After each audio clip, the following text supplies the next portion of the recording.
Welcome, everyone, and thank you for joining us for part 3 of our 6-part educational program, Global Healing Approaches for Enhancing Your Immune System Capabilities.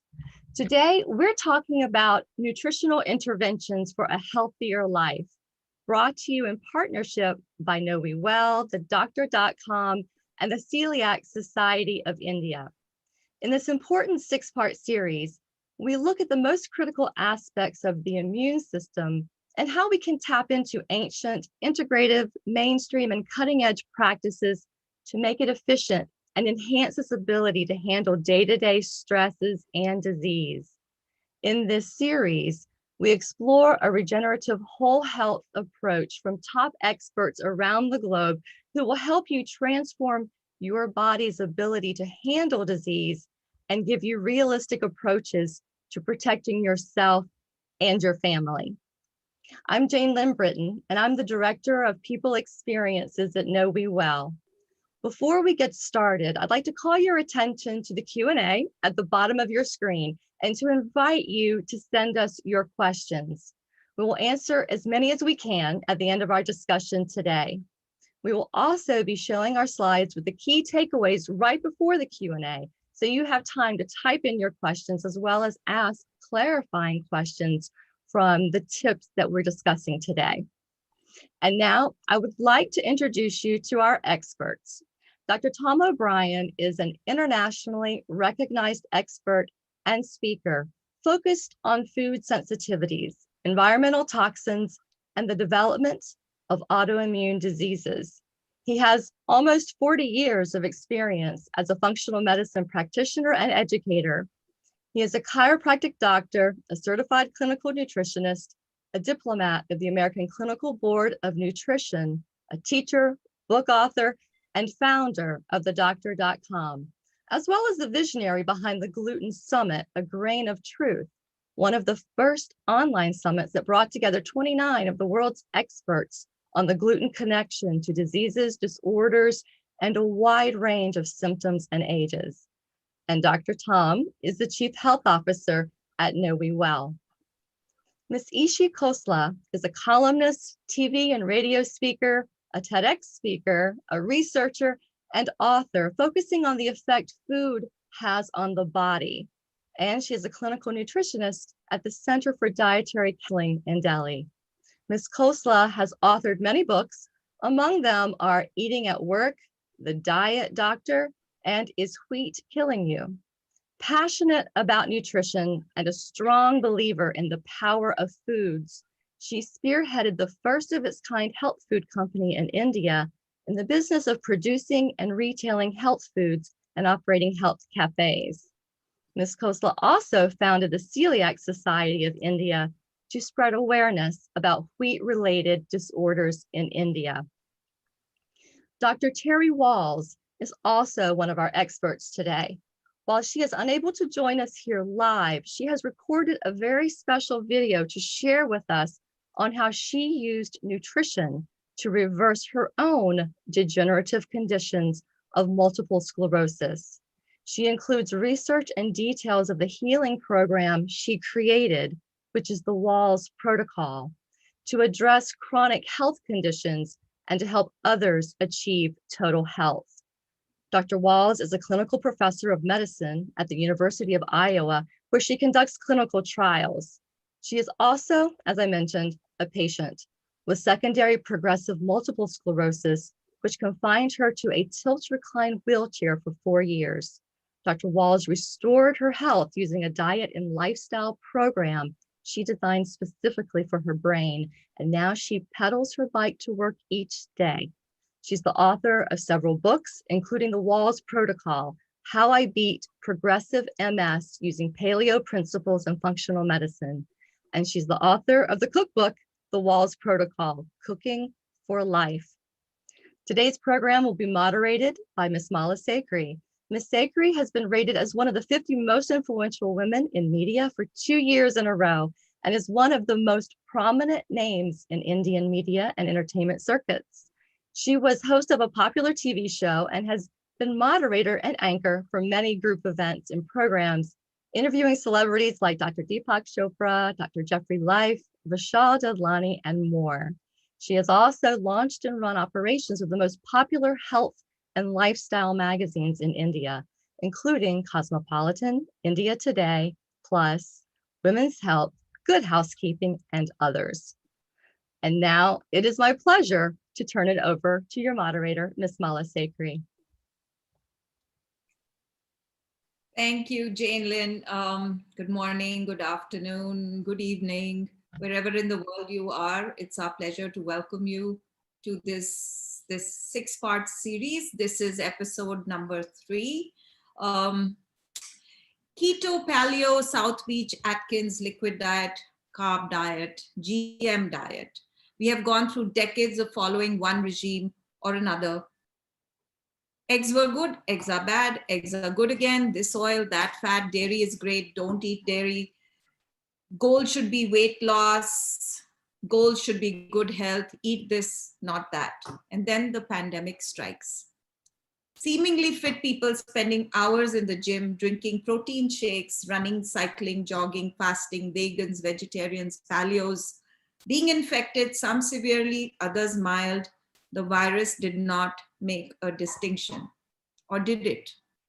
What was the difference between those who got the virus, those who didn't, and those who got it in a mild form and others severe? As doctors around the world try and make sense of this, the one word that seemed to stand out was immunity, immunity, immunity. We have, in the past 2 weeks, tried to get the best experts to explain immunity, the functioning of the immune system, and how different approaches can help build a stronger and more robust immune system. Many of you have reached out to us and asked us specific questions on what we can do. What can we eat? When do we eat? How do we eat? The next 2 episodes are important because they talk about the one thing that is within your control, because they give you important information on all the jargon that surrounds nutrition today. In the first instance, we will try and understand the role nutrition plays in building your immune system and how important that is. We then have a real-life case study from a world-renowned doctor who cured her own serious condition through nutritional interventions. And then we have final takeaways from our 2 stars today. Tom O'Brien, as always, a pleasure to have you on board with your clear, no-nonsense approach, and Ishi Khosla, our very own rock star nutritionist, who has made such a difference to so many lives. Welcome. Thank you. So, Tom, straight away, we always start with you. It's often said that our grandparents and parents had more energy, had a better nutritional status than we do. There is nutrient depletion in our soil. We are eating worse, and yet we are living longer than they did. Is there something that they knew that we didn't? Are we not doing something right at least? Is it all bad? Oh, that's a wonderful question to start with. No, it's not all bad. Technology has given us many comforts, many benefits. One of the problems, there are a number, of course, but one of the problems is the amount of chemicals that we are all exposed to in life. And it's more than our grandparents, our parents. No humans in history have been exposed to so many chemicals all the time. And it's part of our everyday culture. Those chemicals inside our body change the way our body functions. Subtly, very subtly, you can't tell, but it's accumulative. And so our bodies are functioning differently than our grandparents' bodies were because of what's inside of us. Every newborn child that they check in America has at least 280 chemicals in their bloodstream at birth that are not supposed to be there. And many of them are neurotoxins. And so babies are beginning life different than when we were babies. They have more stress, more inflammation automatically. The talk can go on and on and on. And yes, our life expectancy has been growing over the last couple of decades. However, for the first time in history. It began in 2007, I think it was, and it's continued now to be the same. Children born today have a shorter projected lifespan than their parents will have, meaning children will die at an earlier age than their parents because there are more diseases now than before, a higher percentage of people with diabetes. India has the highest percentage of diabetics in the world, as an example. And that wasn't the case 20 years ago or 30 years ago. So there are many things we're doing right, but there are many things that we could improve on. And our goal today is to give everyone a big picture view of how they can turn the direction their ship is going to be even healthier than what their current health might be. Did I understand you right, Tom? You said children born today will have a lower life expectancy than their parents. So That is we correct. are a generation, we are the ones who had the best of both worlds. Well, I wish that I was in your age bracket, and but unfortunately I'm not. I'm a little bit older. But but that is correct. Children born today have a shorter projected lifespan than their parents. It's unfortunate, and that statistic is not talked about because it's inconsistent with the direction of our healthcare, thinking that everything is fine. It's not fine. Alzheimer's is greater than ever before. Autism is greater than ever before in terms of the percentage of people that have these brain deterioration diseases. And we like to say the brain is the canary in the coal mine. Coal miners used to take a canary down into the mines with them, and the canary would sing in the cage.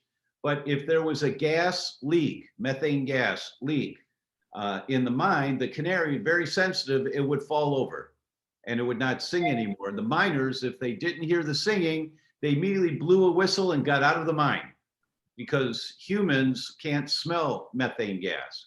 So the canary in the coal mine was a warning, an early warning. And now in our cultures today, the brain is the canary in the coal mine, and more people are having brain dysfunction than ever before in history. So as much as I'd love to debate this more, it's got me all charged up with so many more questions. Ishi, I need to come to you and ask you, are you seeing, you've had long years of practice, are you seeing more unhealthy people than ever before? If you compare to when you started, which would be just 2 years ago, you're so young, to now, are you seeing people less healthier? Ishi, I think you're on mute. Absolutely, Mala. I am definitely seeing many more diverse problems with nutrition-related issues with people at younger ages. And for instance, polycystic ovarian disease. It's or PCOS, whatever you want to call it. When we were young, we hardly knew of anything like that. But today, I don't know, I don't have the figures to share with you in India, but I would say 1 in 10 women or girls, young girls, are suffering from PCOS. And if I share this observation with my physician friends and doctors, they say, oh, I think we are diagnosing more. And that's not true. Something like this, we never knew of girls missing their periods. It was not about diagnosis. We just didn't see those. And if at all, I have to say it was with girls and women, young women who were overweight. And today we see absolutely the reverse. I mean, it doesn't matter whether you're overweight, normal weight, or underweight, you still have the condition. Adult acne, there is nothing to diagnose in adult acne, right? You can see it. We never had so many people, young people, 20, 30s, and even 40s and 50s now with, cystic acne on their face. There's nothing to diagnose. It's just something to see.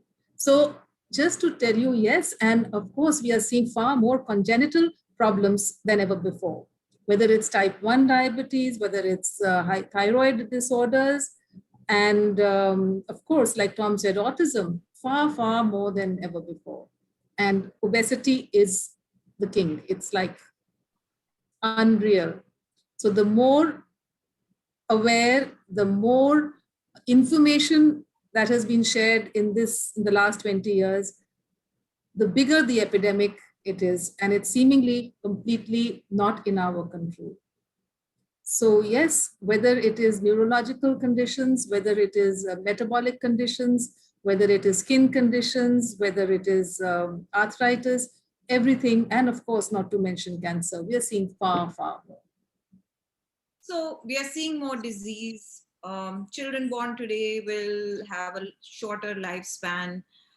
We know more, we've done more research. There have been millions of dollars into nutritional research.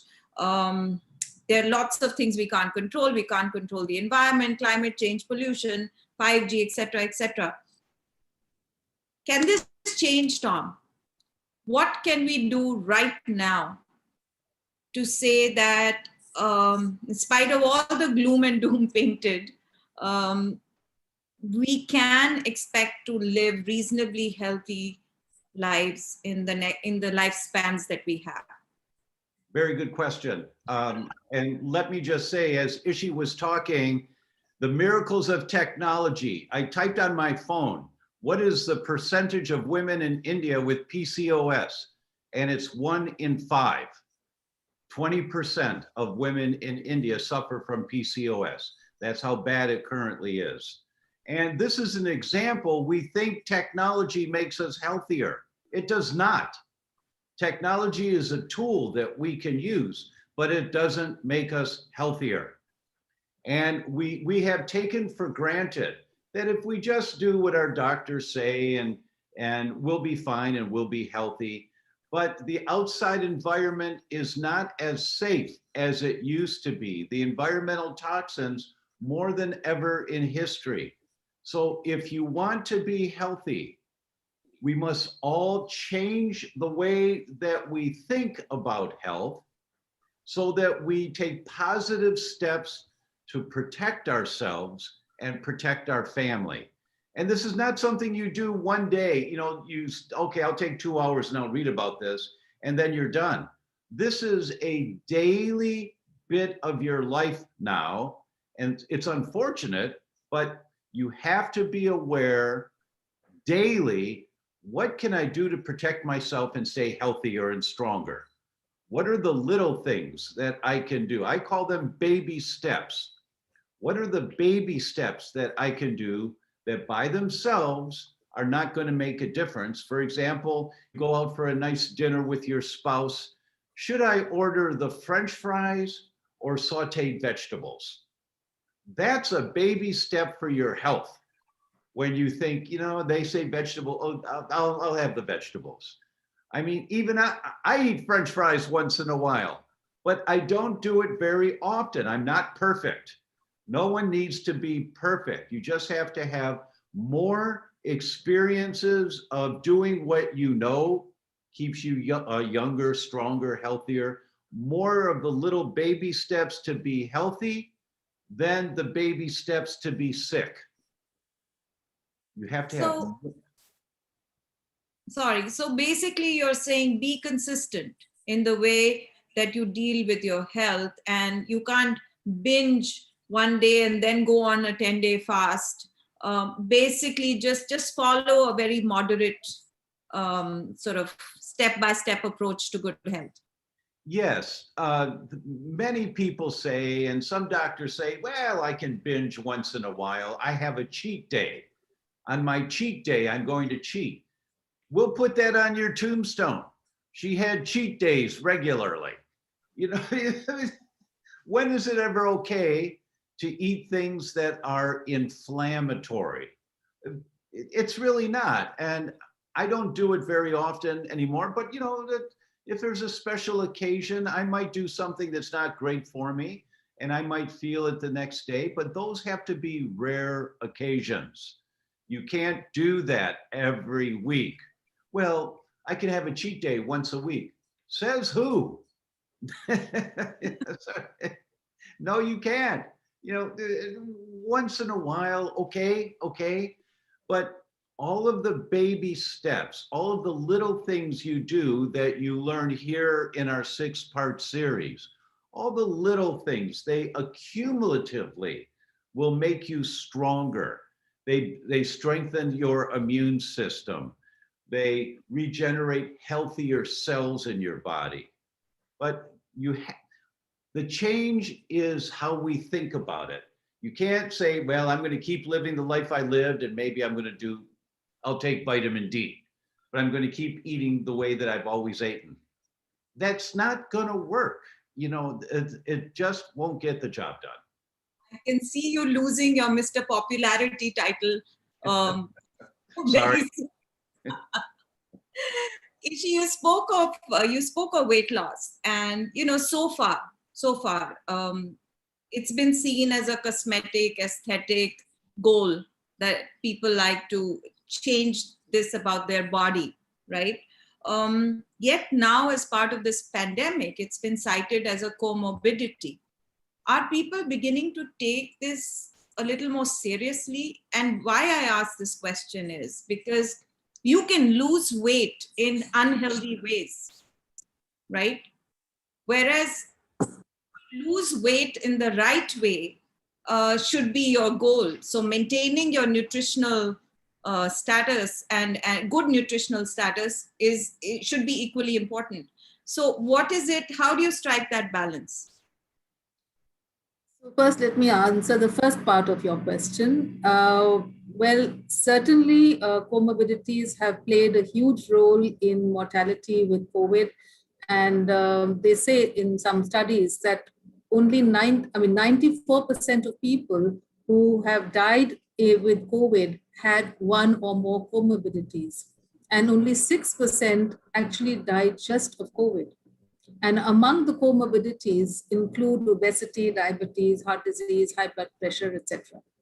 So certainly the link is real. And the question that you asked me was, do people make that connection? Well, I think with diabetes, they do get it, but with obesity, they don't. As a matter of fact, if I hear people, my patients, some of them say, oh, this is not the time to lose weight because we have to build our immune system and we can't eat less and we shouldn't be dieting and shouldn't be losing weight. So that connection, unfortunately, seems to have been lost and not been made, perhaps, and needs to be emphasized that, eating less, eating good quality is only going to enhance your immune system rather than depress it. And eating more does not mean that you're going to have more energy.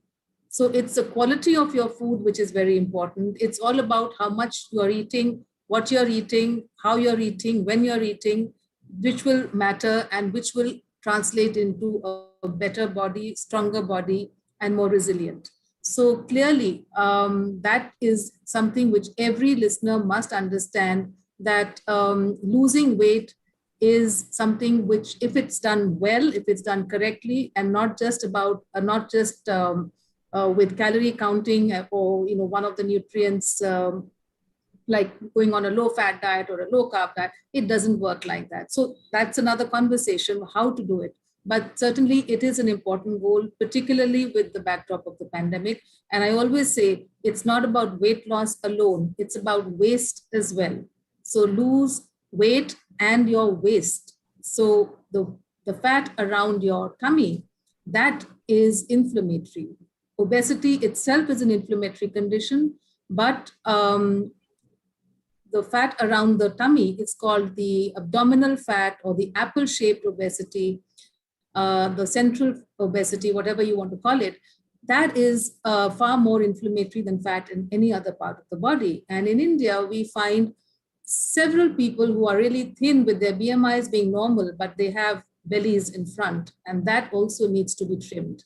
So that is something which needs to be addressed. And quality of your calories that you take in is more important. I know I can lose weight eating carrots all day for the next 10 days, but that's not the way to go. You need to basically draw up a great plan, which is nutritionally balanced to lose weight as well as to be healthy, right? yes, but I'm just going to add something here that, we've talked, or rather, we've broken nutrition into nutrients, food into nutrition and nutrients far too long and unsuccessfully. We as practitioners of nutrition need the maths, not the population. So it's nice to know, but that's not the way we eat. So we need to move out of this calorie counting, protein counting, carb counting. It's not possible. I can't count my micronutrients, even though I may be very knowledgeable about nutrition or whatever. It's just not possible. So we need to talk real food, and the narrative should change to an anti-inflammatory diet and a diet which is going to help lower your insulin levels. So let's not talk calories alone. Calories is one tool, is a good tool, is an important tool, but it's misused. And so an anti-inflammatory diet and a diet, so the two I's, the two takeaways are anti-inflammatory, inflammation and insulin. If you take care of these two basic concepts, the chances are be making the right decisions and right choices. Okay, so we'll come to some of the more specific points on this later in the episode. Tom, we are now a globalized world. I eat, in the month I will have 2 Italian meals, 5 Thai meals, which is my preferred cuisine. We cook Indian at home, or we'll go out for Greek food, and every country in the world is represented in every other country of the world. There was a thought earlier, and I remember reading this somewhere, that we should by and large stick to local, seasonal, and what our ancestors ate and what our population is used to as ingredients. Is this right? And is this whole thing of eating everything around you and experimenting, is that a good thing or a bad thing? Well, that's a very interesting question, and it's not a simple answer. But the big picture view is that your genetics determine which foods are best for you. Not that you have to be exclusively, I'm half Italian, and I would love to eat pasta every day. I would rationalize in my mind, I'm Italian. What's your problem? I'm Italian. I'd love to think like that, but it doesn't work that way. What Ishi said is so critically important as a takeaway. There are 2 I's. If you focus on the 2 I's, inflammation and insulin, and you have to learn, what are the foods that are inflammatory for me? You have to learn, what are the foods that make my body produce too much insulin? When you learn those things and then you start making baby steps in that direction, a month, 2 months, 4 months down the road, your belt is a notch tighter because your waist is getting thinner and you aren't counting calories. Ishi is absolutely right. Counting calories is not successful in losing weight and losing fat. The most important thing is to lose fat. For most of us, that's most important. And if you learn one of the things that I say often, the most common source of fuel on the fire, the inflammation in your body, is what's on the end of your fork. It's the foods that we are eating that contribute to or cause the inflammation in our body. It's the foods that we are eating that contribute to or cause the production of too much insulin. And so you have to learn as an individual, what are those foods for me or for my children? And there's some general categories, big picture, of course, too much sugar is not good, soda pop is not good. We know those things, but as individuals, you start dialing it down. First the big ones, no sweets, very rarely having sweets, and cookies and cakes and pies and candy bars, not too often at all. And then you come down to a little more narrow refines. Oh, really? For me, wheat is a problem? Well, really, I didn't know that. I feel okay when I eat wheat, but the doctor says that wheat is a problem for me. My immune system's fighting wheat. That's an individual thing that may be the key to the lock to changing everything for you as an individual. But if you start with the big picture things, how do I reduce the inflammation? How do I reduce the insulin? If you start with those first, you will make progress. And a couple of weeks down the road, your belt is a notch tighter because your waist is thinner automatically. So I can't resist asking this question, Ishi, because I want to take off from where Tom just said, you've got to reduce, you've got to burn the fat, right? It says that fat burns fat. Is that right? Or do I stop eating? Yes, and that was the biggest blunder that happened with our nutrition science. With due respects, we believed that fat was causing heart disease and fat was causing obesity. And the two truths are, nothing could be far away from the reality. It's really not the way it works. On the contrary, and particularly in the Indian context, going on a low-fat diet was equal to going on a high-carbohydrate diet, which means a high insulin level in the body, which was only going to promote inflammation and only going to increase our girth. So it was unfortunate that happened, and a lot of foods were sold and picked up by consumers based on this low-fat tag, which went horribly wrong. And I always say, thank God for the Mediterranean diet. Had that not been there, we would have still been lumped with this low-fat, approach. And the Mediterranean diet told us that even though it was very high on fat, on olive oil, on nuts, and fatty fish, yet the rates of mortality from heart disease and diabetes and Alzheimer's and other chronic degenerative diseases was far lower, and in fact, even obesity. So thank God for that, like I said, and that because that association, it was called the Mediterranean paradox, the Spanish paradox, the French paradox, because it wasn't equaling to any ill health. And so why I'm saying this in the Indian context is because we as Indians, as Asians, we are not very good at handling carbohydrates. We are far more prone to diabetes and belly fat, and therefore more inflammation. So this is a very important question that you have asked. And in traditional diets, people can argue and say that we were all used to eating heaps of chapatis and mounds of rice, and we were all fine, but there was a context and a backdrop to that of physical activity, which was not even a fraction of what we do today.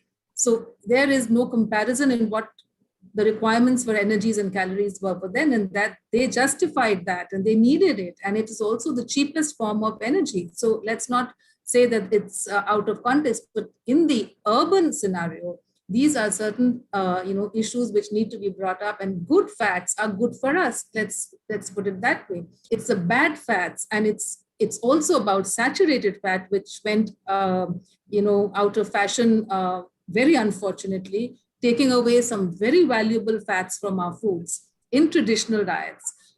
If you know, Mala, ghee has had such a prized position, it was so valued and looked up as a wonderful food for treating so many diseases. It was a part of medicine, but yet we tagged it as a saturated fat and drove it out of our homes. Like that coconut oil, I had patients coming to me while I was in a heart hospital feeling very, very apologetic about having coconut. or coconut oil, because they said, oh, we have to have it in our chutneys, and because they thought it was going to cause them a heart attack. Nothing again is, so these are unfortunate happenings which have happened, but let's correct them and to understand that not all saturated fats are equal. It is the industrially produced saturated fats, which are in the form of vanaspatis and margarines and bakery fats, which are bad for us. So the good saturated fats like coconut or ghee, etc., are actually very, very valuable for us. So, but it's not like I'm saying that have only one kind of fat. We need a variety. We need the omega-3 fats. They are some of the most important, the most I would say highly anti-inflammatory food in our diets. If I have to talk about one powerful anti-inflammatory element in our diet, it is the omega-3 or the fish fats, which has plant equivalents also. But that is a fat which is something which the higher you have, the better it is. If they are really therefore every disease, when I say heart disease, diabetes, mental health, arthritis, anything to do with inflammation. So yes, fats need their due position, and fat is a good three-letter word. So after this is over, I can go and have a ton of butter but no bread. Okay, thank you. Now, I just want to make one announcement. There are so many questions which are arising in my mind, and I want very specific answers, which we'll do in the second part of what we're going to do. This is going to be a bit longer because everyone out there who's watching, we are getting gems of wisdom from our two rock stars today. So I want to get some more out of this, some more meat out of this. But meanwhile, we have a very important video which has been recorded specifically for this webinar, which Tom, would you like to introduce the doctor and the video? Yes, and before I do that, to what Ishi just said, everyone needs to have this takeaway from today. This is a concept you must understand and embrace. It's not difficult. Fat is not bad for you. Bad fat is bad for you, which means you have to learn what are the bad fats. And you reduce those, and you don't eat them very often. A little treat once in a while, maybe okay every couple of weeks, maybe not, but not the way people eat them now. So that's critically important. That's a pearl of a takeaway. Fats are not bad for you. Bad fats are bad for you. That could change your life if you just focus on that. Okay, we are very honored to have my personal and good friend, Dr. Terry Walls, share her wisdom with us today.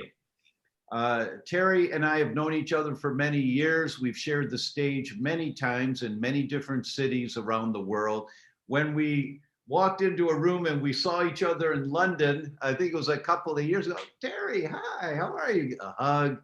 And then we had breakfast the next morning. So I just love Terry Walls. She is a no-nonsense doctor, meaning she deals with the worst of the worst patients who are highly advanced in degenerative diseases, and they all love her because she tells it straight. She almost died. She almost lost her profession as a medical doctor and researcher because she developed multiple sclerosis. And she did all of the standard treatments that she knew. She taught neurology, and she did every cutting edge treatments. Nothing worked. She kept getting worse.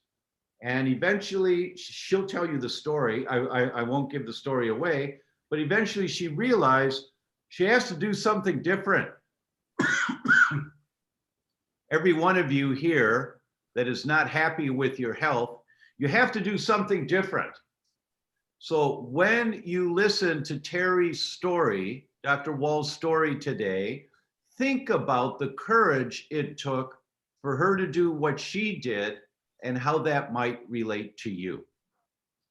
So I'm going to share my screen now and play the message from Dr. Walls. So just one moment while I bring that up. It will take me, there we go. And let's do full screen here. And I will play it now.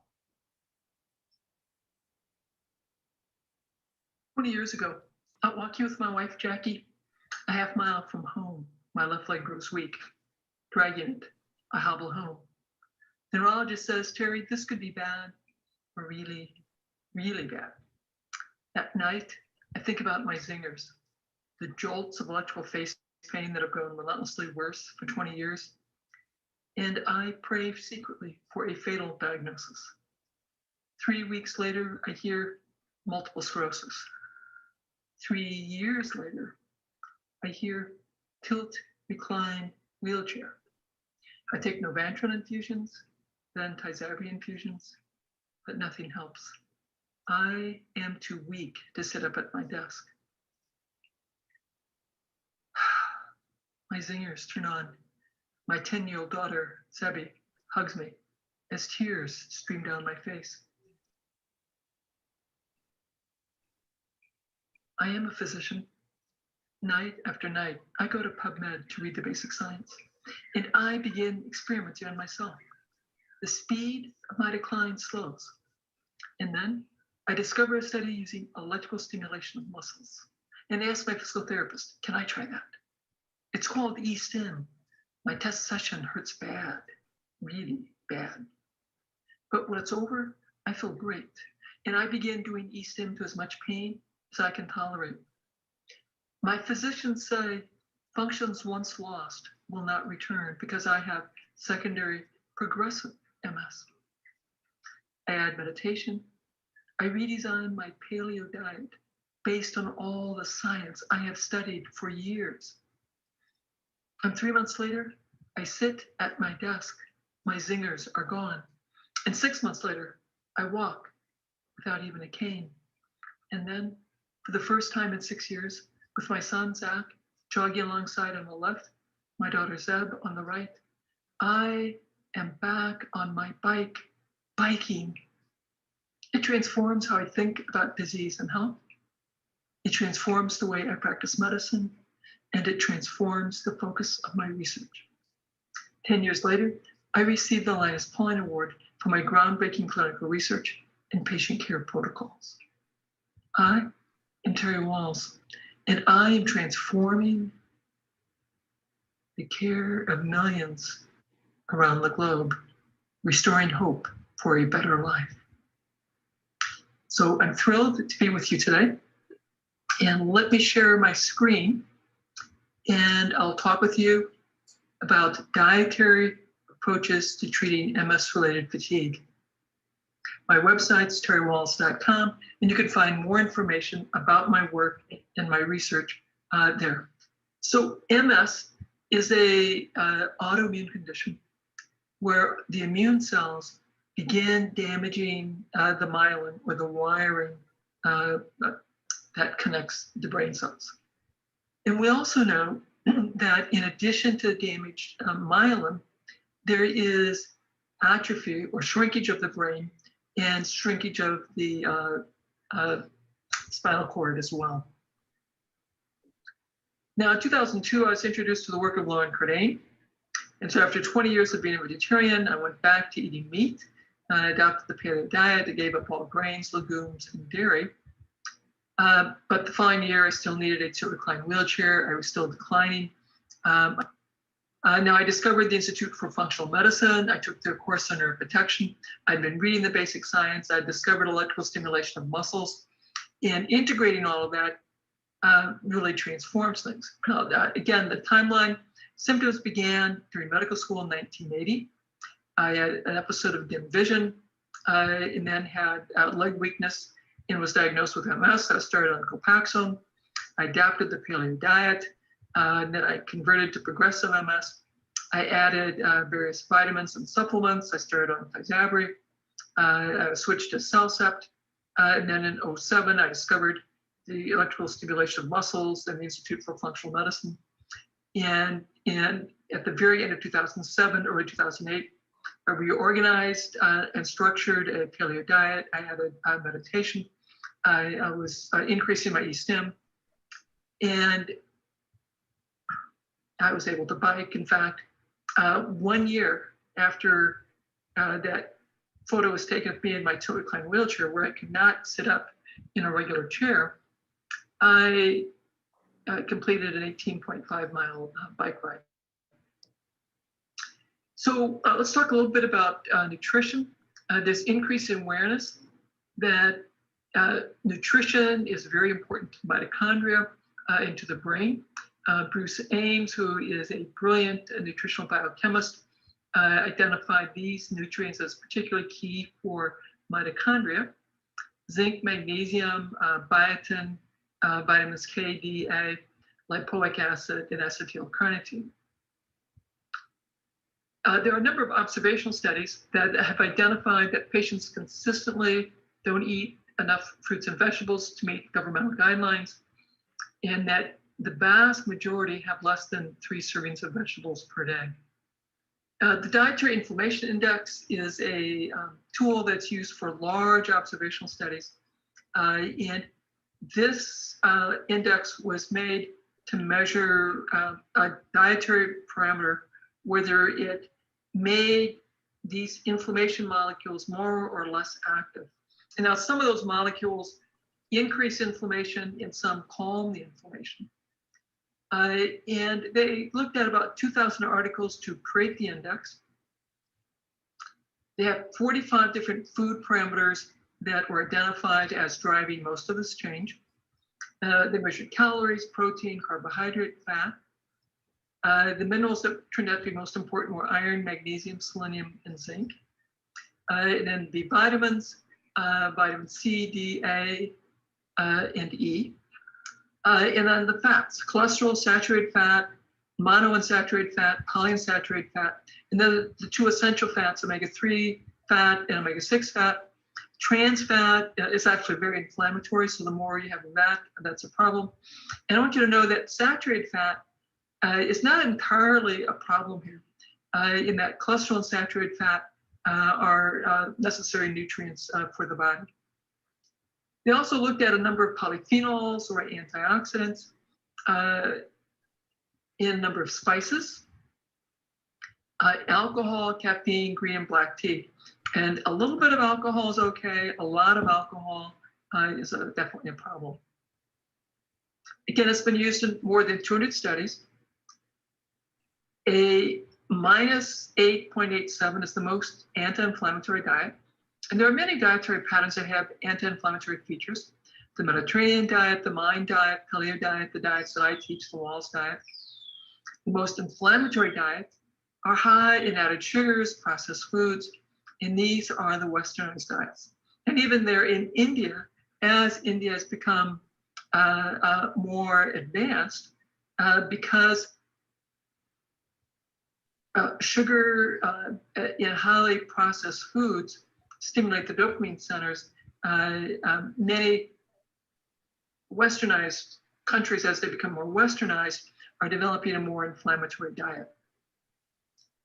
And we know the Dietary Inflammatory Index score correlates with the risk of obesity, insulin resistance, prediabetes, overt diabetes, metabolic syndrome, heart disease, heart failure, asthma, allergies, osteopenia, osteoporosis, arthritis, maternal health, preterm labor, developmental problems in the children, cancers, and I should add in here autoimmunity. So based on what I've told you, it would make sense that dietary interventions studies should be done for autoimmunity and for MS. But they're really hard to do. We're going to ask people to give up familiar foods, eat new foods with unfamiliar tastes, recipes, and menus. And people will likely crave foods that have now been reduced or excluded. And at least here in the US, many have forgotten or never learned how to cook. And they may have social, family, peer work pressures to eat excluded foods, making recruitment and retention difficult. And nobody wants to be in the control.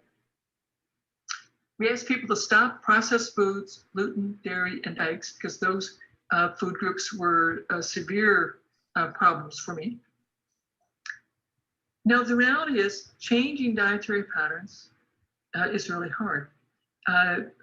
Processed foods, foods that are high in sugar, foods that are processed and lead to a rapid increase in our own blood sugar, stimulate our dopamine, create a lot of pleasure, and are incredibly difficult to resist.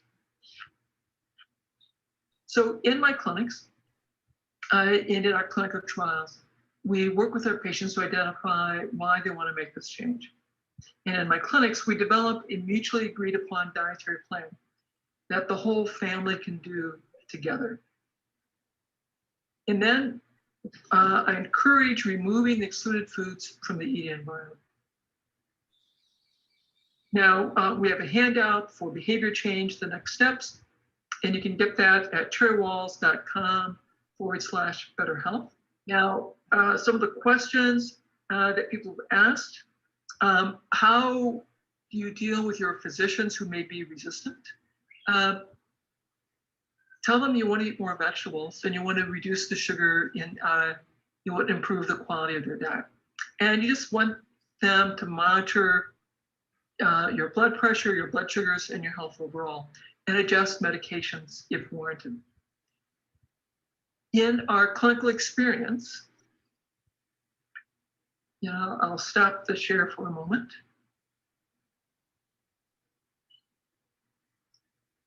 So in our clinical experience, as people implement the diet and lifestyle that we use in our clinics, and I have vegetarian versions of my diet that we use, people's blood sugars improve, their pain reduces, their mood improves, and more often the comorbid problems of insulin resistance, prediabetes, diabetes reduces. And we're able to gradually reduce their medications and often get them off entirely, those meds. A vegetarian can adopt the Walls protocol, absolutely. And the Walls protocol is much more than the diet. It's a much more comprehensive program than the diet. And you can get more information about that, again, at my website, cherrywalls.com. Are there factors beyond diet? Yes. We talked about sleep, we talk about stress, we talk about hormonal rebalancing, we talk about life's meaning and purpose. And how do you bring up your kids? Address diet quality, address sleep. Very, very important to address stress as well. Do I test for celiac sensitivity? No. In my clinics at the VA, we couldn't do any advanced testing, functional medicine testing. We did basic primary care labs, and we had a trial of the Walls diet. And that was extraordinarily successful. Again, for a wide variety of autoimmune problems, for insulin resistance, prediabetes, overt diabetes, atherosclerosis as well. Where you can go to my website, so you can get access to the research papers that we have at cherrywalls.com/research papers, and my tips for being more successful with your behavior change at cherrywalls.com, BetterHealth. And closing, I could not sit up. I was so weak. I had severe trigeminal neuralgia. These electrical jolts of pain across my face that resolved entirely with diet and lifestyle. So I'm pain-free. I can bike for hours, walk around the neighborhood, and I conduct research, travel the world, giving people like you hope for a much better future. Now, much love to you and your family.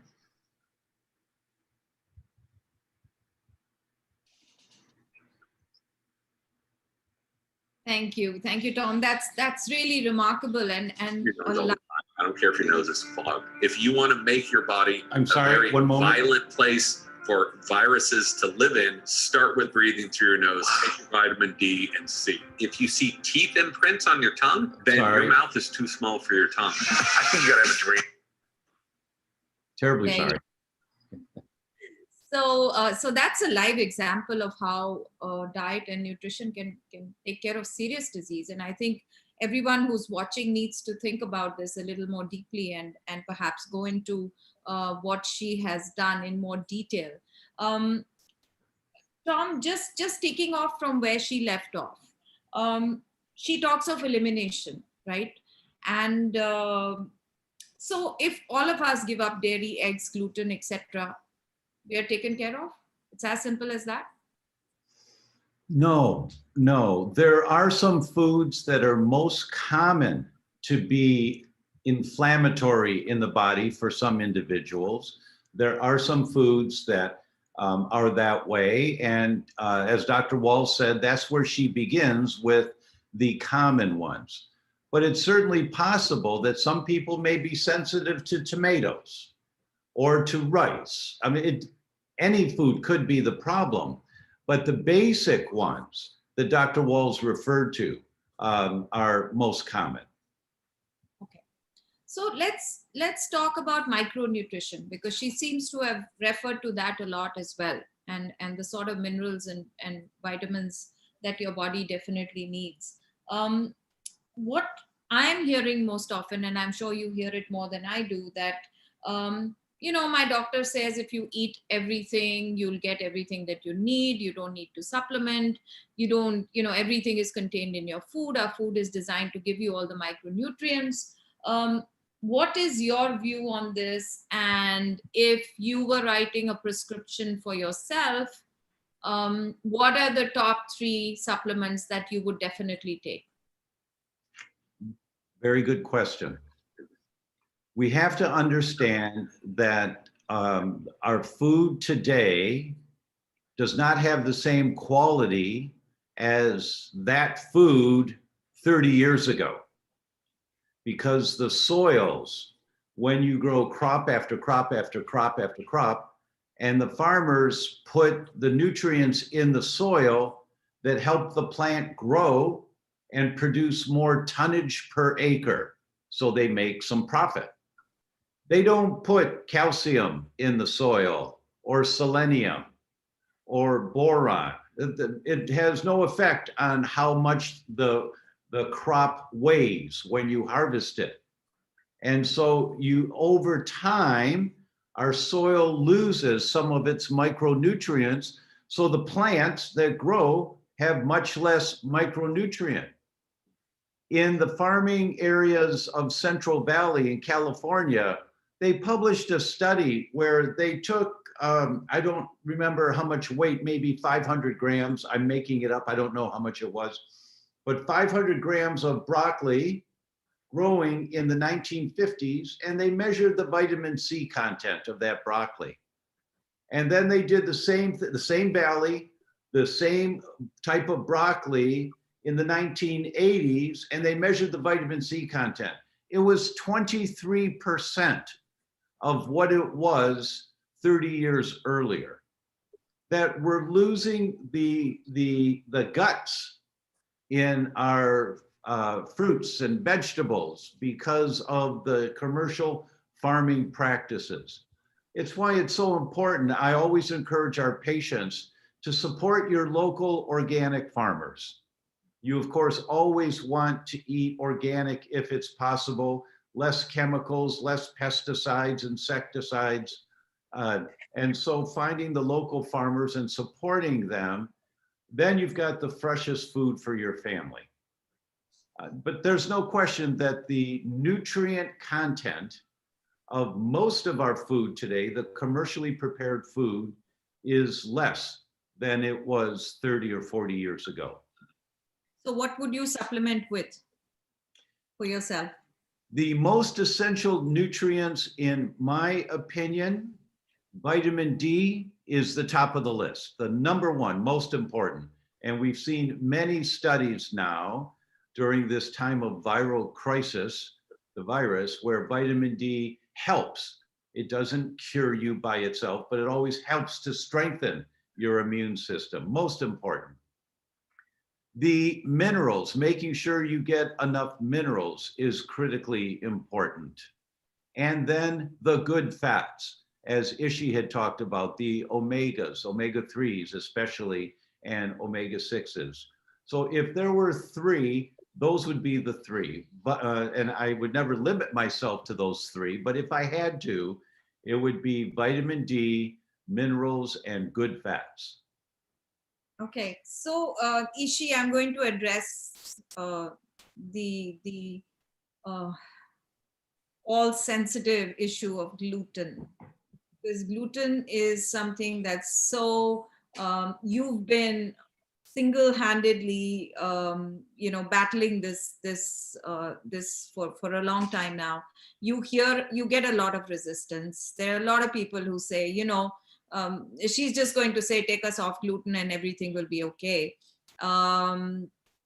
The fact is that a lot of people say to you, we've been eating wheat forever, why stop now? Are there any circumstances under which you would not recommend a gluten-free diet? Well, it's not the case. I mean, that's an oversimplification that I put everybody on a gluten-free diet. That's not true. But certainly people who come to me with chronic diseases, and when they come to me with an inability to deal with their body weights, is when they come to me. So by default, if that happens, it certainly happens. But it's not by design that I have to do it for everybody. Absolutely not. But having said that, I must share with you that when I practiced nutrition from the way I learned it in my university, we did well. We got fairly okay results. But when we deal with the root cause of the disease, and today we can go back to the gut and the issue of food sensitivities, we get absolutely outstanding results, which surprise us. So there is merit in doing what we are doing today at a different level because we understand it better. And we have spoken about the gut and the gut microbiome and how these are new areas of learning only in the last 20 years, even for science. So they were not a part of my curriculum, but certainly we have learned a lot and therefore been able to deal with problems far more effectively.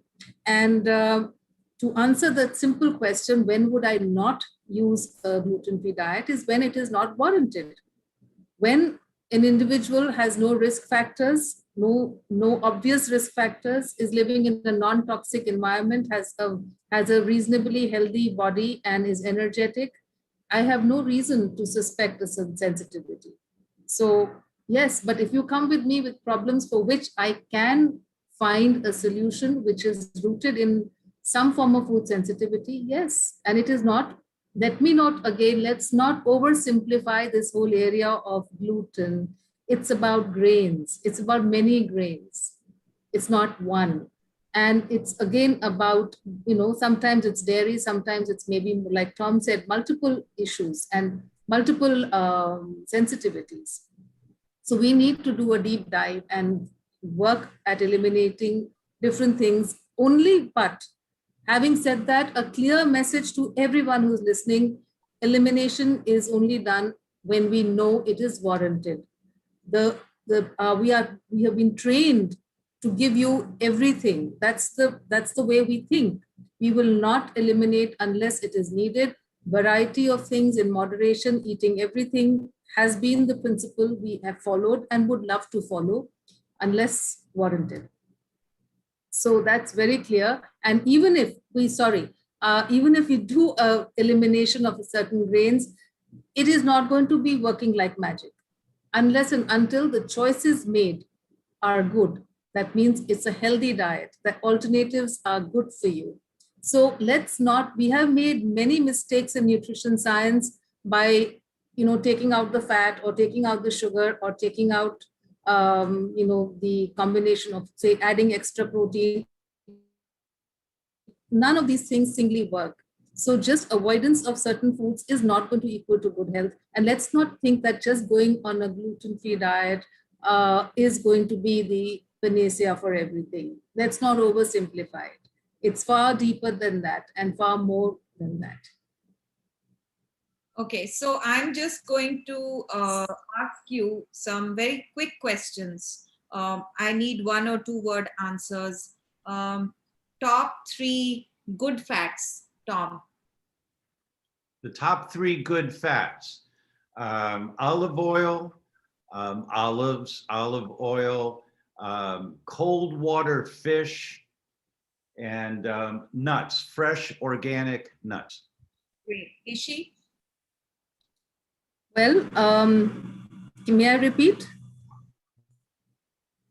So olive oil, mustard oil. So I would say mustard oil because that's native to India and it has the benefits, some of the benefits of olive oil, but also has the omega-3 fats, which are so profoundly, we're talking so much about them. So yes, mustard oil, olive oil, ghee, and coconut oil. And of course, nuts and seeds. Okay, top 3 bad fats, Tom. Anything that's deep fried. When you smoke the oil, it's a bad fat. If you smoke coconut oil, it's a bad fat. If you smoke olive oil, it's a bad fat. So anything that smokes, so fried, that's the primary, most important. If people understand that, that's a baby step in itself to reduce your exposures to anything that's cooked so hot that the oil smokes. Ishi, bad fats? Trans fats, margarines, vanaspatis, reused, refried oil. I just have a little, qualification to what Tom said in terms of smoking. If we like to fry something at home with limited oil and we don't reuse it and don't high heat it, don't smoke it, I think it's acceptable. So, but when you buy fried food outside, it will be different for sure. It would have trans fats. Yeah. Top 3 anti-inflammatory foods, Tom. The colors of the rainbow. Any fruits and vegetables that are bright colors, and the more variety, the better. That is one of those baby steps. If you head in that direction of the rainbow diet, multiple colors, you're getting many different anti-inflammatory nutrients. Ishi? Yes, the omega-3 fats, which are not only found in fish, but also in dark green leafy vegetables, in mustard seeds, in rice seeds, and in sesame seeds, and in walnuts. So several plant sources of these omega-3 fats. And of course, how can I forget flax seeds and chia seeds?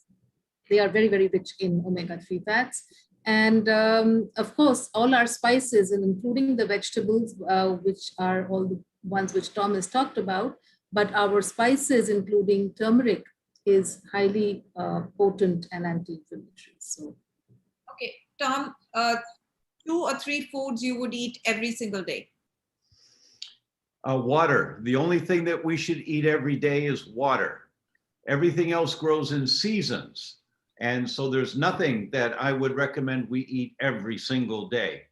There are categories every single day, like the colors of the rainbow, but you change out the foods to what's available at the time. Ishi, anything that you should eat every single day? I personally, I would just say that I eat my nuts every day. I eat some legumes every day and some protein, which could be either egg, fish, or chicken. Yes. Okay. Tom, food you would never ever eat. You wouldn't touch it. Donuts.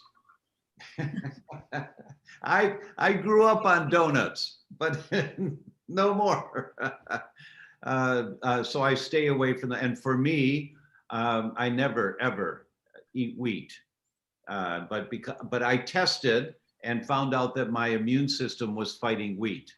And although I grew up Italian and pasta all the time, I just don't do it. Not at all. You can't be a little pregnant You can't have a little wheat if your immune system is fighting wheat. Ishi, besides wheat, what would you never eat? Anything to do with wheat is what I would never eat, but I'm personally not fond of certain sweets, some specific Indian sweets. Maybe kachoris is something which I don't dig. Otherwise, I eat everything. I eat everything provided it's fits into my grain science. Okay. The question that everyone possibly has, and I'll ask it for them. Tom, alcohol, how often? What do you recommend? Good to have, not to have. Yes, as Dr. Walls said, a little bit of alcohol is fine. And what we are always referring to at the top of the list is red wine, that the components of wine are very healthy for us in general. There are some people that cannot have any alcohol, but in general, most people can have a little alcohol daily. I have a glass of red wine most every night, but if you're having 3 glasses, that's a problem. Ishi, what's your stance on alcohol and how does it relate to weight loss specifically? Well, certainly it is something which we have to make room for. The principle of moderation in terms of quantity is very clear. My usual recommendation for my clients is maybe 3 times a week if you must, and for men 2 glasses of wine, and for women 1 glass of wine, or 2 small drinks or 1 small drink of hard liquor. And if you can avoid it, very well. And again, it depends from who you are. If you are suffering from diseases, if you have liver disease and other issues, then it's an absolute no-no. So, because I deal with a diverse variety of patients, so it is customized, but for an average person, this is what it is. Okay, so a question for both of you. Tom, maybe you'd like to take that first. Is there something known as too clean? We've cleaned up our act, we're eating organic, we're eating vegetables, we are following every single word that you say. And we've developed what we think is a great sort of digestive system. And yet, the moment you go out and you eat something which does, which is from outside, it doesn't agree with you. And yet there are people who can go out and eat whatever they want and they're perfectly fine. So is there a thing known as too clean? Well, there's 2 ways of looking at that. There is what's called the hygiene hypothesis, which means that we've become a society too concerned with being sterile, washing and wiping down everything with bleach and things. And we are supposed to live on the planet in harmony with the planet. That means you're exposed to bugs once in a while, and your immune system has to be strong enough to be able to resist those bugs. And the only way your immune system gets strong is by exercising it, just like a muscle. You have to exercise your immune system, which means your children are supposed to play in the dirt. They're supposed to get dirty. We know that in households where there is no dishwasher in the household, no automatic dishwasher, the incidence of allergies and asthma in children is 34% less than in homes that have dishwashers. So why is that? It's because when you wash the silverware by hand, you might leave a little bit of crud on there and it decays in the drawer. And the next time you're eating with it, you can't see it, just these tiny little amounts. You're being exposed to bacteria that your immune system fights. And so you're strengthening your immune system. In terms of foods, when you eat clean, when you really are squeaky clean, you're feeling really good, and then you go out and you eat something and you just feel terrible afterwards. It's because your body is saying, that was terrible food. You're not supposed to eat that. You listen to your body when it talks to you like that. Okay, so just just as a final analysis of what both of you have said and what we heard from Dr. Walls, we've heard this very often. You have one life, enjoy it. Enjoyment means food for a lot of people. In fact, all our celebrations and festivals and holidays are around food. We've heard of the Thanksgiving turkey and the plum cake at Christmas and the Diwali sweets and everything else. Do we need to change our benchmark for enjoyment? Enjoyment need not mean decadent foods. Enjoyment could be leading the healthy life and still bonding and being together. So this is a more philosophical question. How would you address this? Because a lot of people equate enjoyment with food. Tom? That's a very profound question. And it gets to the heart of the matter. And that is baby steps. Baby steps always lead you in that direction. So if you're doing baby steps toward health, your Christmas dinner it took me 8 years to give up Christmas cookies at my mother's house after I was squeaky clean on all of that stuff. But it's Christmas and you smell I taste all that. And I had one say, oh, I feel okay. I guess I can have another one. And then by the time we'd go back home, I would just feel terrible after being at my mother's house for 3 or 4 days, right? And it took me 8 years before I finally said, this is not worth it anymore. And then my mother learned to make not organic, but healthier cookies. And so, it's a family. There is ritual. There is something to be said for ritual, but not at the expense of your health. Because you've got a limited amount of health in the bank account. And if you keep withdrawing on a regular basis and you're not depositing back into your health bank account, that's when disease comes. At the risk of debating with you on this, Ishi, I'll just come to you. Tom, if it's stressing you out, resisting, is stressing you out, my life is over, I cannot eat this anymore, I'll never eat another donut in my life. That's really good question. And the answer is for some people, because then when that happens, then that was a comfort food. That food was doing some comfort emotionally. Now you get into the discussion of what's the emotional imbalance that you're stuffing down with that food and you don't want to feel the emotion. And that's a whole nother world of mental health and spiritual health. And foods are sometimes used to suppress the stress that we have in our lives. It's a safe way of suppressing compared to drinking a lot of alcohol or doing a lot of drugs. It's safer in the short term to suppress with donuts or whatever the food should be. But in the long run, it catches up to you. And so baby steps into the world of why am I suppressing right now? What is it that I'm trying to push down there? And that's a whole nother discussion. Yes. Ishi, enjoyment equals food. How do you deal with that? Yes, I'm just going to illustrate what Tom has just said from my clinical experience, that once you start correcting an individual's diet, a lot of things happen. See, we all have a relationship with food, and it's a very profound relationship. And in the words of Lord Bernard Shaw, he said, there is no love sincerer than the love of food. And I think that's particularly what you're referring to.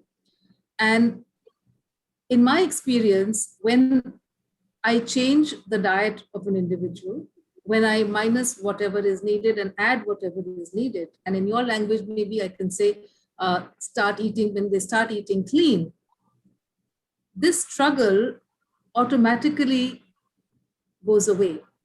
I call it wrestling with your willpower. That just doesn't happen. You don't need to. It comes from within. Like Tom said, listen to your body. the body tells you that I want it or I don't want it. And without exaggeration, I have almost all my patients who are following the right kind of protocols.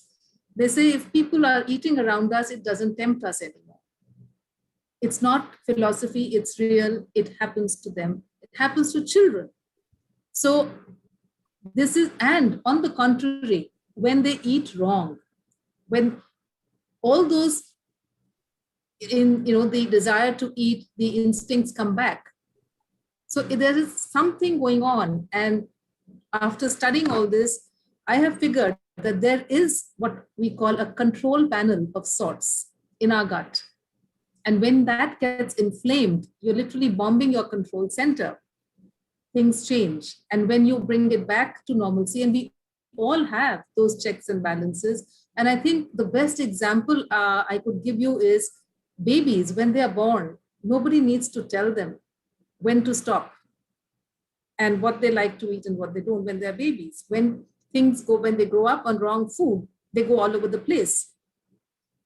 So it's a different area of conversation, but certainly we can change or modulate our palate, and we can change the way we eat by maybe making clean choices and better choices. So that's the simple answer to what you said. And let me tell you, for everybody who's listening, we do enjoy our food, and any advice which takes us away from that enjoyment is not likely to last or be sustainable. So as practitioners of health, we must address this. And there is new science around a whole new system along with our nervous system called the endocannabinoid system. And that has a lot to do with pleasure and the gratification factor which we derive from food. So I'm not going to talk too much about it, but certainly food has to be eaten for health and for enjoyment. And you can't have one without the other. Thank you, Ishi. I'm sorry I went off there for a second. So thank you, Ishi, Tom. Very informative session. I just want to announce that in the next session, we get into the kitchen, and we have a star chef. It's Manish Mehrotra from the Indian Accent. So it's going to be nutrition with an Indian accent. So do tune in. I'm going to turn this over to Jane Lynn to ask some of the questions that have been on your minds while we have been speaking. Thank you so much, Mala. And this has been such an exciting and educational conversation. And we're going to reserve the slides we were going to share with you. We're going to send them to you tomorrow. So you will have them in your inbox as a fabulous tool that will just kind of encompass all the high points and the tips that we talked about today. But we have great questions that have come in. So I do want to take a minute to ask these, and I'm going to start with Ishi. Mustard oil is always smoked to remove the strong smell. Is that harmful? Well, yes, certainly it is a traditional practice, and I have still not found the valid reason for it, and I don't do it at home, and I don't think it needs to be done. Okay, great. And Dr. Tom, should we stop eggs and dairy and sugar for multiple sclerosis? The rule is test, don't guess. So the best answer is to just check and see. It's valid to be concerned. Certainly sugar and certainly dairy. Just Google dairy and multiple sclerosis and you see many, many, many studies. In Dr. Wall's case, she also was sensitive to eggs. And she did it by trial and error. She didn't know about the testing at the time. Which is a functional medicine principle. So she just took eggs out because she'd heard that they can be bad. Turned out that was correct for her. But to say everyone should give up sugar, if you're not well, if your body is not working the way you want it to, there is never a reason to add sugar to your food. It has no nutritive value at all. It's a comfort food. Not a problem to have a comfort food once in a while, unless you're sick. You never tax your system when you're already sick. So yes, sugar is out of there. For the vast majority of people, dairy should be out of there for the vast majority of people. And for a smaller percentage of people, but still a lot of people, eggs should be out of there. And gluten should be out of there. Those are the big kahunas, the ones that more commonly are a problem, but the safest answer is test, don't guess. And if you don't mind, as a follow-up, Dr. Tom, you've mentioned several times about testing. Could you just tell people where and how they get tested? Yes, from your doctor is the best place, of course, but unfortunately, and there have been so many studies on this, only 26% of medical schools in the United States have any courses on nutrition. Only 26%, 1 in 4. So our medical doctors are not trained in nutrition. It's not that they don't believe in it. They came into their medical education knowing that probably there's something nutrition, but it's not brought up in the education, and everything else is so full. There's so much information. Most students just assume, well, I guess the pharmaceuticals are more important because we're talking all the time. And if a patient has this symptom, I do this protocol, and it doesn't include nutrition. So by the time our medical doctors come out into practice, they've been trained of how to think on symptom patterns. So the best way is to find a doctor who is trained in nutrition and who understands the importance of it as a tool. That's the best. People can go to my website, thedr.com, and they can just read about different tests and then take that, download that information, take it to your doctor and say, what do you think about this? And then you can begin the discussion with your doctor about it. Fabulous. Thank you so much. And Ishi, the two-part question, are sweet things like jaggery also inflammatory? And we have heard that if you stop sugar, you could get diabetes. So if you wouldn't mind answering those, please. Yes, jaggery is one of the natural forms of sugar and far better than white sugar. So in itself, it also has some extra benefits. It has certain minerals and certain antioxidants, which sugar doesn't have. So it is a far superior form of sweet and can be taken to satisfy the sweet tooth. However, since it is high on carbohydrates, it can raise your insulin levels and then indirectly become inflammatory. So make sure that it's a part of your total sugar allowance, whether it's coming from grains or whatever, just you need to put it in there. So you just can't have enough, too much of it. And the second part of the question, Jane, was if you have sugar, you can still get diabetes. What was, if you don't have sugar? If you stop sugar, they had heard if you stop sugar, you could still get diabetes or become absolutely, diabetic. Because this is one of the biggest myths which is around, that sugar causes diabetes. No, sugar does not independently cause diabetes. It's inflammation which causes diabetes. So that's what really one should look for, and not just simple sugar. But it could be one of the contributing inflammatory foods that you have. Okay. And Dr. Tom, what diet do you recommend for someone with chronic depression and anxiety? Really good question. When one understands, it was Dr. Michael Gershon from Princeton University in 1999 that published the book, The Second Brain. It's an excellent book to read for the general public when you're dealing with depression or anxiety. It's on Amazon. And what he showed us is that for every one message from the brain going down to tell the gut what to do, there are 9 messages from the gut going up telling the brain what to do. The ratio is 9-to-1 in terms of how many brain hormones you make. They're called neurotransmitters. And the imbalance in neurotransmitters sets the stage for depression. It sets the stage for anxiety. So you want to balance neurotransmitters, but once again, all of that is controlled by your gut.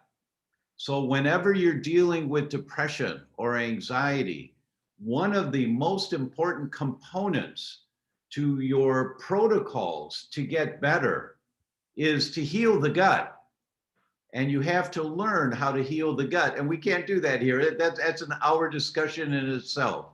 It's in my books, both of my books. We talk in detail about that. But you want to learn more about how do I create a healthy environment in my gut to deal with your depression. And there are many, many cases and many, many studies of reversing depression, major depressive disorder, and reversing anxiety, reversing schizophrenia when you rebuild the gut. So not that it fixes it every time, but in general, one of the important things to include when you're putting a protocol together for depression or anxiety, you must address the gut. Great, thank you so much. And Ishi, fat in Indian context is often perceived as oil cooked in food, or oil in cooked food, which is refined cooking oils that are typically inflammatory omega-6 fat. How do you handle this? Just replace it. You have in India also the traditional fats, which are the cold pressed oils, among which I mentioned mustard oil, sesame oil, and even virgin coconut oil. So just replace them with cold pressed oils and watch the percentage of omega-6, which can be in excess, can be pro-inflammatory. And mostly refined oils are the omega, highly, and they're most of them are the N6 fats, which are inflammatory. So whether it's sunflower oil or whether it is, the safflower oil or corn oil. So yeah, all of these are they are polyunsaturated, rich in N6 fats and pro-inflammatory. So I don't think if you're trying to work on an anti-inflammatory diet, we can do them once in a while. It's all right in small amounts. If you wish, you can put them in odd dishes, but ideally I wouldn't make them a part of my kitchen. So remove them and replace them. Wonderful. Thank you so much. And thank you, Ms. Sakri, Dr. Tom, Ms. Khosla, and Dr. Walls for this educational and extremely helpful program and for breaking it down into these actionable steps that we can take today to create and support a healthy immune system. So thank you so much. You're welcome. And thank you to everyone who joined us today. By tomorrow, like I said, you will receive an email with several goodies from us. There'll be a link to the recorded version of today's webinar, an article about the rainbow diet that you've heard a little bit about here today, a handout that explains how to use that diet, and you will receive a link to the full video that Dr. Walls recorded for us. She was very generous with her time in her recording, and we shortened it just a bit so that it would fit into our discussion today. But you'll have the opportunity to watch the full video with the additional information about multiple sclerosis and her research. And as I mentioned, we will also include those slides so that you can see those takeaways. And we look forward to seeing you next week. We'll be returning on July 27th for part 4 of this 6-part educational program. Like Ms. Sakri said, where we're going to get into the kitchen. We're going to be continuing the discussion on nutrition, and our expert panel will be sharing healthy cooking methods, several key recipes for good health, as well as key food supplements like chia and flax, and how to include those in your recipes. This is all in our continued discussion on how to achieve nutritional balances in your everyday consumption. So please look for an invitation as well in your email soon for how you can learn more about that program on July 27th and then how to register for it. And as a reminder, you can connect with all of our experts in the Know Be Well community, as well as find more educational webinars and resources. Thank you again for joining us today. Take care, and we hope to see you very soon.